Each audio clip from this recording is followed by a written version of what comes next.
Stock आज थोड़ा सा नर्म है उस डेवलपमेंट के बाद, लेकिन महाराष्ट्र रेरा की ओर से वो अप्रूवल फाइनली मिल गया और काम आगे बढ़ता हुआ। मार्केट पर फोकस रहेगा 10,883 के लेवल्स पर इस समय निफ्टी ट्रेड करता हुआ। निफ्टी बैंक देखिए ये टूटा है 27,400 के नीचे फिसलता हुआ तो मूड बिगड़ने लगा है अचानक। हमने देखा है सेल साइड की पोजीशंस बढ़ती हुई दिखाई दे रही है। सीमित दायरे में था मार्केट, लेकिन अब एक नया क्रैक आता हुआ। इस समय डेज लो पर कई सारे स्टॉक्स अब दिखने लगे हैं। सिप्ला उनमें शामिल है जिसमें आधे % तक की गिरावट देखने को मिल रही है। यही नहीं, यहाँ पर दिग्गजों में कई दूसरे काउंटर्स हैं जो अब फिसलने लगे हैं तेजी से। रियल एस्टेट टेक्नोलॉजी में थोड़े से खरीदारी जरूर देखने को मिली है, लेकिन आज एफएमसीजी और मेटल्स पर एक बार फिर दबाव देखा गया है। तो ये मार्केट की तस्वीर आपके सामने जहां पर प्रेशर बना हुआ है।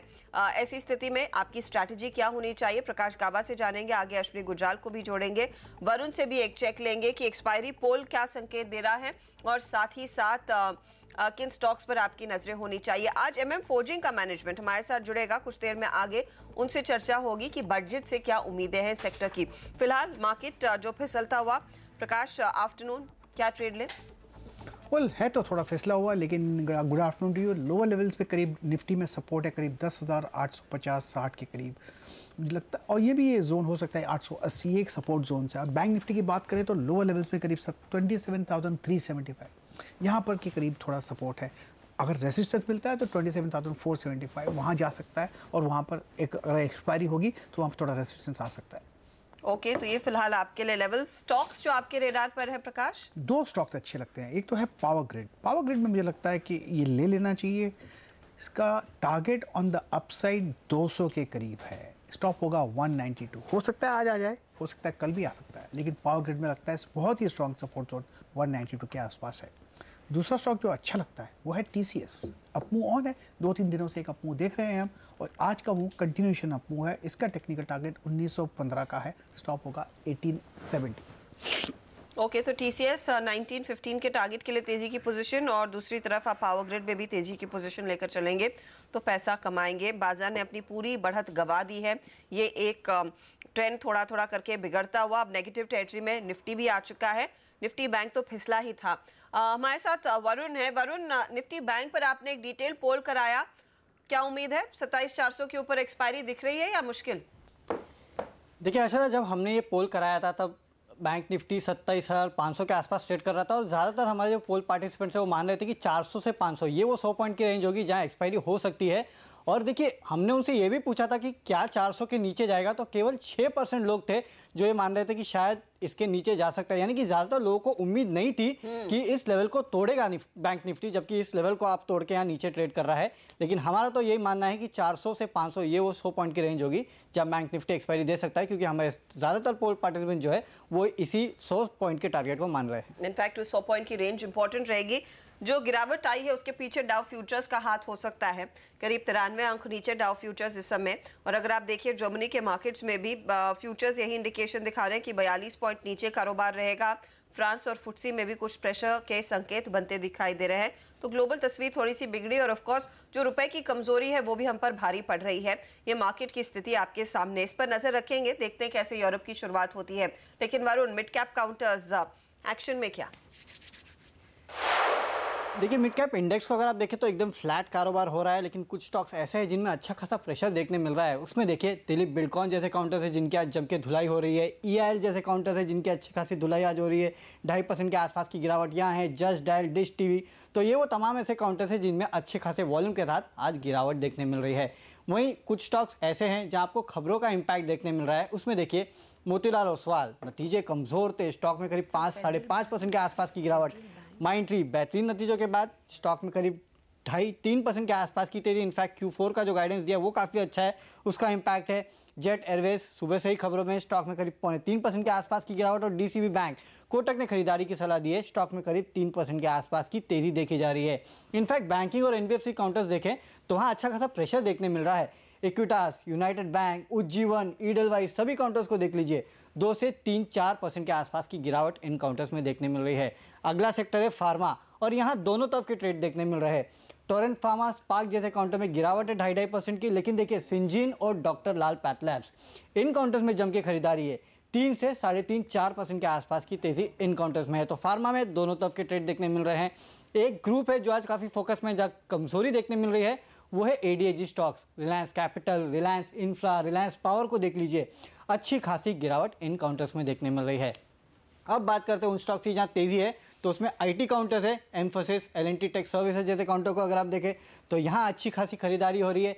इसके अलावा जिन स्टॉक्स में आज बेहतरीन गेंस देखने मिल रहे हैं उनकी बात करें तो रियल एस्टेट काउंटर्स काफ़ी हद तक तेजी दिखा रहे हैं। शोभा को देखिए करीब 7-7.5% के आसपास की तेजी, आरईसी पीएफसी में तेजी है करीब 2-2.5% के आसपास, गोदरेज कंज्यूमर्स और अमरा राजा जैसे काउंटर्स में भी हरे निशान में कारोबार हो रहा है। लेकिन मिड कैप इंडेक्स पसंद था हुआ वरुण, बात करते करते 50 पॉइंट से ज्यादा टूट चुका है। शुक्रिया इस अपडेट के लिए। फेडरल बैंक आपकी स्क्रीन पर लेकर आएंगे। नंबर्स आए और नंबर्स में ऐसा कुछ खराब तो दिखाई नहीं दिया है। स्लिपेजेस के आंकड़े पर बाजार की नजर थी, वो भी ठीक आए, लेकिन स्टॉक टूटा है। ये इस समय क्रैक करता हुआ वायदे बाजार का काउंटर है, तो आगे और गिरावट बढ़ने का डर भी है। प्रकाश, क्या किया जाए? 88 को भी तोड़ा, 87.95 पर अब।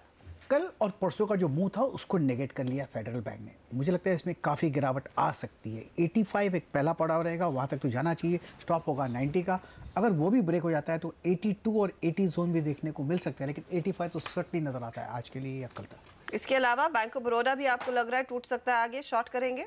जगह तो ऐसा ही है कि जैसे जो स्ट्रक्चर फेडरल बैंक में है वैसा ही स्ट्रक्चर बैंक ऑफ बड़ौदा में भी है। इसका टेक्निकल टारगेट में डाउन साइड 115 का नजर आता है और स्टॉप होगा करीब कह सकते हैं अराउंड 121 का। शॉर्ट कर देना चाहिए bank of Baroda, weak structure. Okay, तो दो बैंकिंग काउंटर्स जो इस समय आप बंदी करके चले, फेडरल बैंक और साथ ही साथ बैंक ऑफ बड़ौदा भी इस समय का एक शॉर्ट कैंडिडेट ही है। ये दोनों ही काउंटर्स इस समय क्रैक करते हुए 85 की तैयारी फेडरल कर रहा है, 115 की तैयारी बैंक ऑफ बड़ौदा कर रहा है। ऐसे कुछ और स्टॉक्स आपकी स्क्रीन पर लेकर आएंगे जो डेज लो पर जा रहे हैं, जहां पर वो गिरावट बढ़ती हुई दिखाई दे सकती है, लेकिन साथ ही आप फोकस करते हैं बजट पर।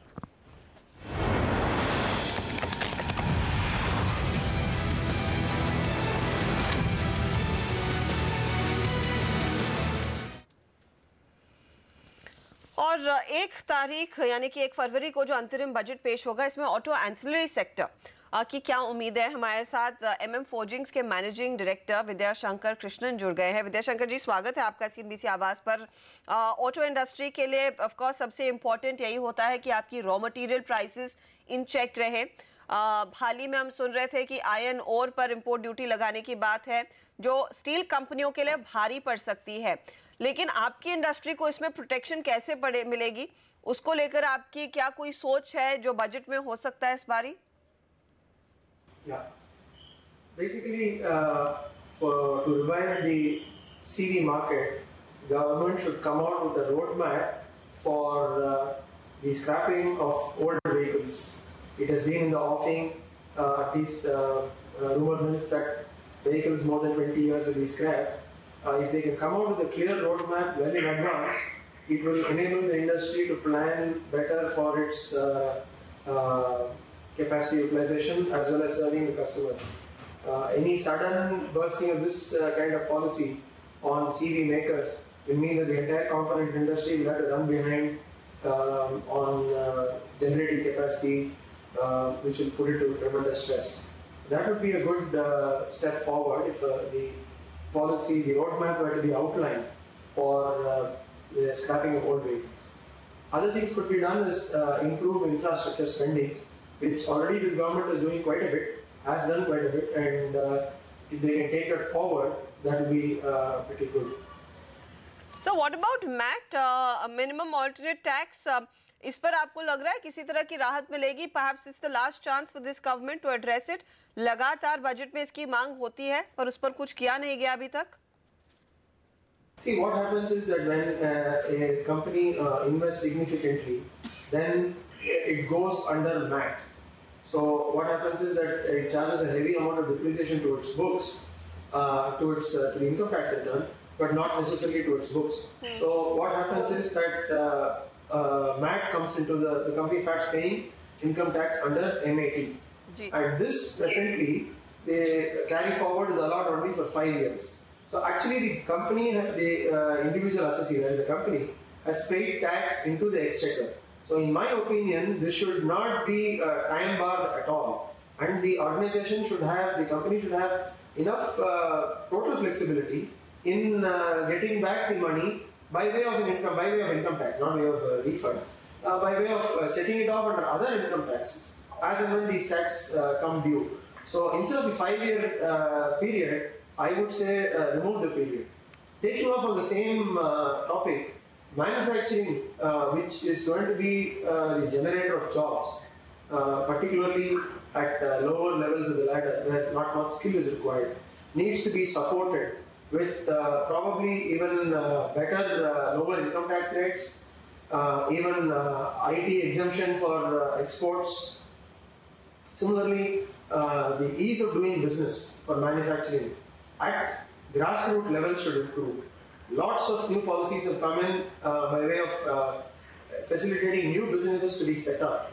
But existing businesses could be facilitated a lot more by reducing the amount of forms and filings that we have to do. For example, the register of companies, the number of forms there has increased considerably. So also SEBI, with respect to factories, pollution control, all these areas, a lot more could be done on ease of business at grassroots level. Okay, and we hope the government is listening to you, sir. Mister Krishnan, बहुत बहुत शुक्रिया हमारे लिए समय निकालने के लिए। एक बहुत इंपॉर्टेंट मैटर आपने रखा सामने की मैट जो 5 साल का दायरा है इसे बढ़ाकर 10 साल किया जाए, उससे ज्यादा फायदा मिलेगा। और स्क्रैपेज पॉलिसी जो काफी समय से लटकी पड़ी है उस पर भी सरकार आगे बढ़े तो बेहतर रहेगा। हालांकि समय कम है, देखते हैं इसमें बजट में इस बजट में क्या उसका कुछ जिक्र होता है या नहीं। ये फिलहाल बजट से उम्मीद है। एक तो काउंटर्स रेडार पर आए हैं, कंस्ट्रिंग बाजार काफी हल्का हो रहा है ऊपरी लेवल से। प्रकाश ने इनफैक्ट एक स्टॉक शॉर्टलिस्ट किया, HCL टेक। प्रकाश बताइए क्या ट्रेड लेंगे? लॉन्ग साइड मुझे लगता है अच्छा बेस बना है, जो बार बना हुआ है बढ़िया बार है। इसका possible target on the upside कल तक 970, 65, 970 हो सकता है आज भी हो जाए, लेकिन 970 एक कायम एक हो सकता है। स्टॉप होगा करीब 944 का, तो HCL टेक में कपूं है। ओके, द 944 का स्टॉप लॉस और इसमें तेजी की पोजीशन लेकर चले। IT में हमने देखा एक ब्रेकआउट जरूर आया है। प्रकाश, उज्जीवन पर नजर डालिए, ये रेडार पर आया इसीलिए क्योंकि डेज लो के आसपास ये स्टॉक इनफैक्ट इस समय ट्रेड कर रहा है। तेज गिरावट आई है, आप देखिए यहाँ पर लगभग 1.5 से 2% का नुकसान। एक्विटास भी टूटने लगा है, तो सुबह में जो चमक थी NBFCओ में वो नहीं रही है। उज्जीवन या एक्विटास, कोई मंदी का ट्रेड इस समय? देखिए उज्जीवन थक तो गया है अपर रीजन पे, 5, 7, 8 दिनों से देख रहे हैं हाई नहीं निकाल रहा है, वहीं पर करीब करीब जा रहा है। तो उसके हिसाब से देखें तो यहाँ पर थकान सी है और वीकनेस है, इसलिए शॉर्ट करना चाहे तो कर सकते हैं। एग्रेसिव शॉर्ट है, लोअर लेवल करीब 275 भी देख सकते हैं और स्टॉप होगा करीब 292 का। तो शॉर्टिंग अपॉर्चुनिटी यहाँ भी बनती है स्टॉप के साथ। ऑफकोर्स रही बात इक्विटास की, यहाँ पर भी शॉर्टिंग अपॉर्चुनिटी बनती है, लेकिन उज्जीवन एक बेहतर शॉर्ट रहेगा। जी हाँ, और वो स्टॉक क्योंकि टूट रहा है और हैवी वॉल्यूम्स के साथ फिसल रहा है, इसीलिए रेडार पर है इस समय। शॉर्ट करके चले उज्जीवन, 275 का टारगेट आपके सामने। चले लेंगे एक छोटा सा ब्रेक के बाद अश्विनी गुजराल को भी जोड़ेंगे, उनसे जानेंगे कि दोपहर के लिए क्या आइडियाज हैं। निफ्टी बैंक आपकी स्क्रीन पर एक बार फिर लेकर आते हैं। 85 पॉइंट गवा चुका है ये इंडेक्स, यहीं पर भार बढ़ता हुआ। लेंगे एक ब्रेक, लौटते हैं।